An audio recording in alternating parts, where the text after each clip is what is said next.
Madam ఈరోజు మీరు ఇక్కడ విజయవాడ ఎందుకు వచ్చారు ధర్నా దగ్గరికి? మేము గతంలో ఎన్నోసార్లు ధర్నాలు చేసాము, 42 రోజులు సమ్మె చేసాం కూడా. మాకు ప్రభుత్వం అనేది మాకు స్పందన లేదండి.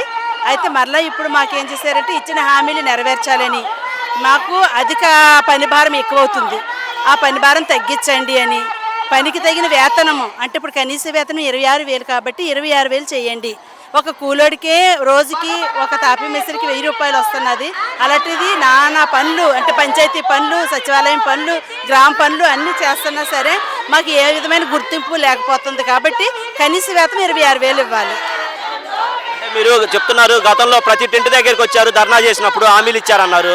మరి ఈరోజు ఆ హామీలు నెరవేర్చాలి ఇప్పుడు మాకండి. ఎందుకంటే 42 రోజులు చేసినా సరే గత ప్రభుత్వం స్పందన లేదు. అంటే నేను వచ్చిన తర్వాత తెలంగాణ కన్నా 1000 రూపాయలు పెంచుతానన్నారు గత ప్రభుత్వం. మరి ఆ 1000 రూపాయలు ఒక్కసారి పెంచి ఇంక తర్వాత మాకు 5 సంవత్సరాల పరిపాలన ఏ విధంగానూ లేదు, ఇచ్చిన హామీ నెరవేర్చుకోలేదు.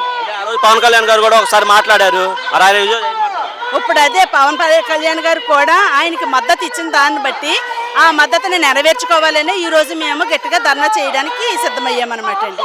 మరి హామీలు నెరవేర్చకపోతే